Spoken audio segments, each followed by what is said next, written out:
Welcome back to Jamaica. Yesterday, today, and tomorrow. So, very interesting. Very interesting. So, the Prime Minister, Brogard, the Honorable Andrew Holness, confirms that he will be sending up to 300 JDF soldiers to Haiti. What? 300 soldier over Haiti? Anyway, my question is, did Haiti ask for them help? Did they? It's like what one. Anyway, so geopolitics is a very interesting topic to me. Like, we can talk about geopolitics from now till tomorrow till next week. But anyway, let's just focus on this right now and what this means for the country. So just roll the intro. I'm not on the intro yet, but we are working on it. But anyway, so what this mean?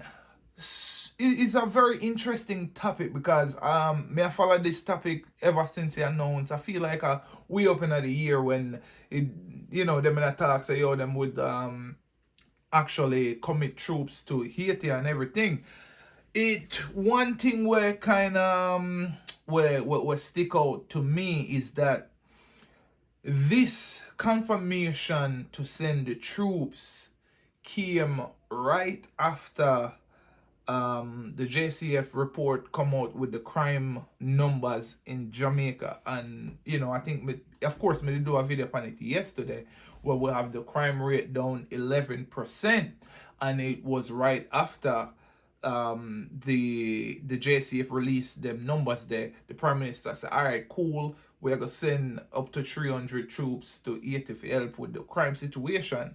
So that kind of stick out to me. Is almost like the Prime Minister that wait upon them numbers that come out before them can say, all right, cool. Because if somebody say, yo, bro, we have crime rampant in a yard right now, and I go on with a bag of thing, him can point to that and say, yo, bro, we are working on it slowly but surely, but no, we are gonna help. So geopolitics is very strategic, and it's projecting power beyond your borders. And so far, we can actually see that Jamaica, Brogard Andrew Holness, play the big brother role in the Caribbean. And I can't see anything wrong with that. What I will say is that the 200 to 300 troops when I send to Haiti, it insignificant. I'm gonna see this more as a symbolic move than anything else. 300 troops, 400, 500 troops. You send them guy 80, bro. It's insignificant. The Haitians them lock down the place in such a way where it's almost like it impossible.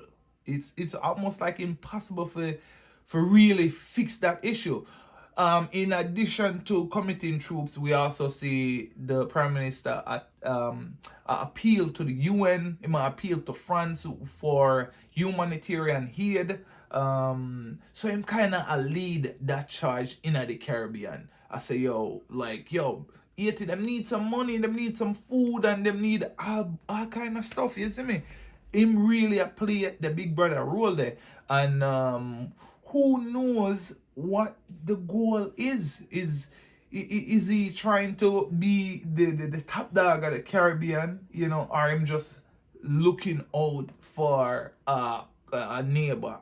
Or third, him see Haiti as a threat because the instability in Haiti lead to gun for trade, gun trade. Like, we can see and we hear the stories about the fishermen them got Haiti, and them ship ganja, them ship meat, them kind of ship all kind of things, basically food for guns. So it almost like I read the report and it was like, okay, this kind of threatened to with security right now, and it's about national security as well. So there are three ways of look on this. Number one, geopolitics is Andrew Holness trying to project power beyond his border. Number two, is he just looking out for him brother in the region? And I say, yo, UN, we need some money. France, we need some money. We need a lead the charge. Or number three, is it for national security purposes, where him see an influx of gun coming to Jamaica because the man them Jamaica sail them boat go Haiti, bring them meat and ganja and all kind of something, and I get them gun. Or is it all the above? We don't know. But it's very interesting. I can tell you that much because, as I said, like, I'm very interested in geopolitics and projecting powers beyond the borders. So, again, Jamaica is set to send about 300 troops, JDF soldiers, to Haiti to help with them crime situation. I don't think that is gonna help as far as on the ground, but very symbolic move, and none of them alone I do it. So we have Kenya, so I've sent 1,000 troops, so it's more like an effort. My personal opinion is that Haiti alone can solve this problem. Haiti is a very strong country. Them fight off the French. Them free them own self. So I feel like them can actually. This is a problem where we cannot solve this problem for Haiti. Uno have to solve it. Uno have to take up matters in our own hand and solve it. In addition, we have the Dominican Republic right there, so, and they are not interested in Haiti's problem. But I will say, I would give bro God like a boom off him fist and say, all right, you know what I mean? But we're not all no devotion, you see me? But we can understand why he might take such measures, and him kind of cautious with it as well. So anyway, Jamaica to commit about 300 troops to Haiti to help with the crime situation and stabilize the country, while him ask the UN for food aid and more infrastructure development for Haiti as well. So big up on yourself. Jamaica, yesterday, today, and tomorrow, and may sooner tomorrow with the next video. Man.